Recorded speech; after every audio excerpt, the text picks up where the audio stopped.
Je vais chanter d'abord une chanson qu'on nous avait enseignée à l'école de samedi par celui qui était notre moniteur. C'était le pasteur Chibangu Kalanga. Et nous avions aussi avec levé à l'Indépone.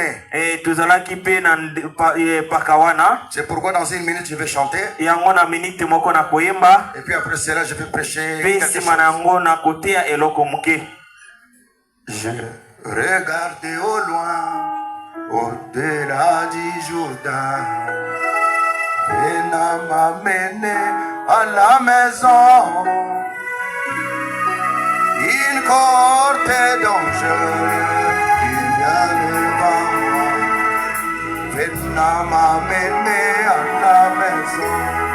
Descends, descends. Douchari. Vena m'a mené à la maison. Descends, douchari.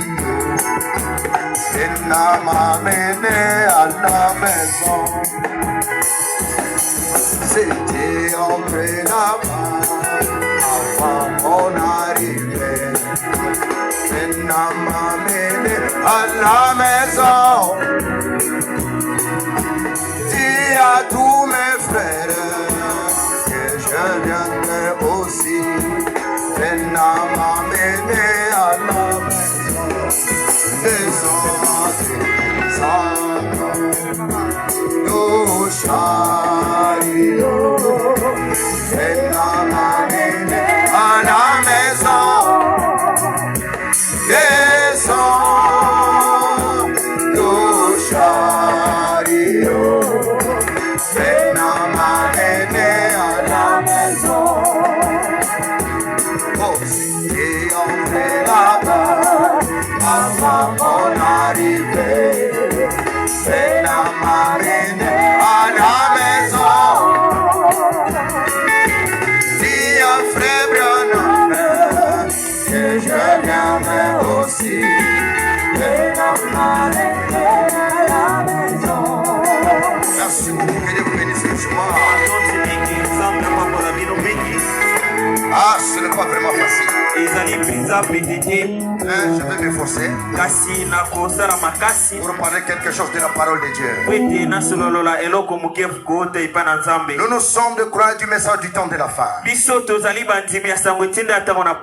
Notre Dieu s'appelle le vrai Seigneur Jésus-Christ. Et notre prophète c'est William Branham. Et nous, nous sommes le croyants du message que notre prophète nous a apporté.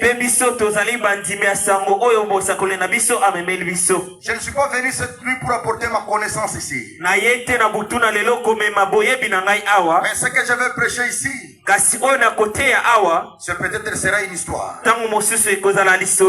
Parce que Frère Branham a dit, il y a 4 choses qui s'harmonisent. Il y a 4 choses qui marchent ensemble. Il y a les visions. Il y a la parole. Il y a les âges de l'église. Et il y a aussi l'histoire. Toutes ces 4 choses marchent ensemble. Je peux prêcher conformément aux visions. C'est l'ainsi dit le Seigneur. Je peux prêcher conformément aux âges de l'église. C'est l'ainsi dit le Seigneur. Je peux prêcher conformément à la parole. C'est l'ainsi dit le Seigneur. Et je peux prêcher conformément à l'histoire. C'est toujours l'ainsi dit le Seigneur. Mais aujourd'hui, je vais prêcher conformément à l'histoire. Parce que Frère Branham dit, l'histoire confirme aussi la révélation. Je vais parler de 2 personnages. Et nous allons lire la parole de Dieu. Et le sujet de ma prédication est celle-ci. La blessure à cause du départ d'un bien-aimé. Na tina na bokei ya molinga mimoko. La blessure. Pota. À cause na tina du départ ya bokei d'un bien-aimé. Ya molinga mimoko. Maintenant nous allons mettre debout. Na boye tokotele malikolo. Pour lire la parole de Dieu. Je me rappelle un jour, j'étais avec mon précieux frère Zéphira. Je prêche par-ci par-là. Un jour il m'a vu. Il m'a dit, Pasteur Eric, Dieu bénisse ton ministère. Parce que tu n'as pas honte de ce message. Et j'ai dit Amen, que Dieu soit loué. Mais celui qui me réconfortait, celui qui m'encourageait, Dieu a voulu. Et Samuel 1, 2 à 27. 2 à 27. C'est un peu long, mais je vais couper un peu. Je lis dans les noms précieux puissants du Seigneur Jésus-Christ. Le troisième jour, un homme arrivant du camp de Saoul, le vêtement déchiré et la tête couverte de terre. Lorsqu'il fut en présence de David, il se jeta par terre et se prosterna. David lui dit, d'où viens-tu? Et il lui répondit, je me suis sauvé du camp d'Israël. David lui dit, que s'est-il passé? Dis-moi donc. Et il répondit, le peuple d'Israël s'est enfui du champ de bataille.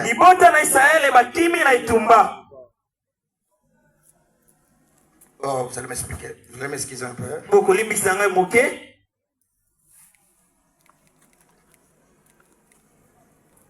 Ok. Un jeune homme lui apportant cette nouvelle répondit. David lui dit, que s'est-il passé? Dis-moi donc. Il répondit, le peuple d'Israël s'enfuit du champ de bataille. Un grand nombre d'hommes sont tombés en péril. Saoul même et Jonathan son fils sont morts. David dit au jeune homme, qui lui a apporté ces nouvelles? Comment sais-tu que Saoul et Jonathan son fils sont morts? Et le jeune homme qui lui a apporté ces nouvelles répondit, je vais trouver sur la montagne de Gilboa. Et voici Saoul s'appuyait sur sa lance. Et voici le char et les cavaliers étaient prêts de l'atteindre.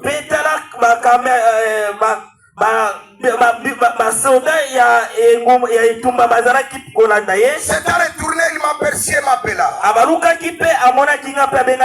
J'ai dit, me voici. Et il me dit, qui es-tu? Je lui répondis, je suis un Amalécite. Et il dit, approche donc, donne-moi la mort car je suis pris de vertige. Moi qui est encore plein de vie. Je m'approchais de lui. Je lui donnais la mort, sachant bien qu'il ne survivait pas à sa défaite. J'ai enlevé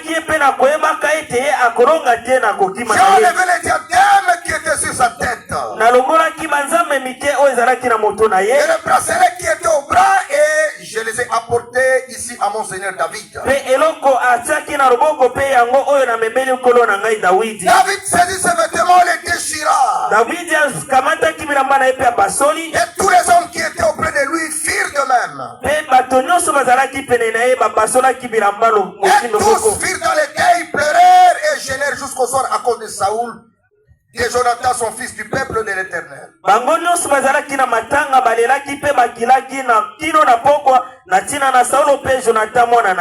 de la maison d'Israël parce qu'ils étaient tombés par l'épée.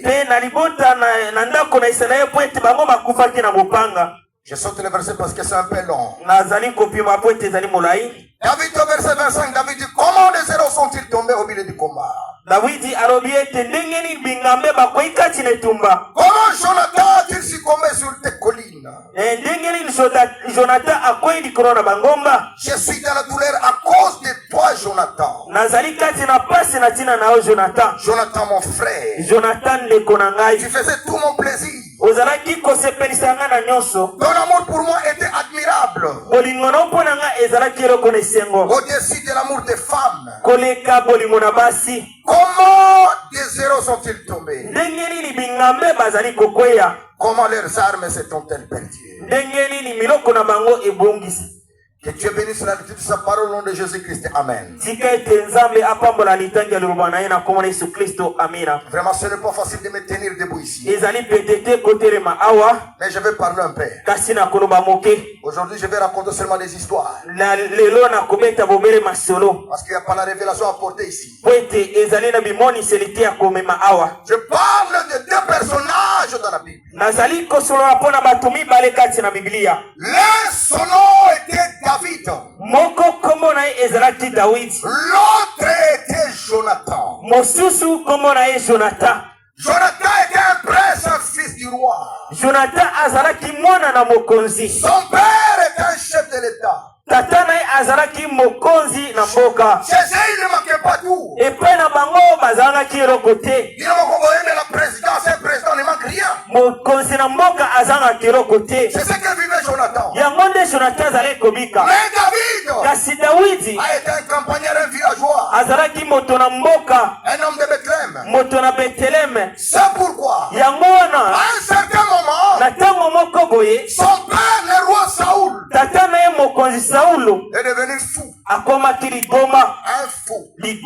Tu sais qu'un chef de l'État devient fou, c'est la honte pour la nation. Et le garde-corps du chef de l'État ont enfermé Saoul. Il ne voulait pas qu'il puisse sortir de la maison. Parce que Saoul a combattu les bombes.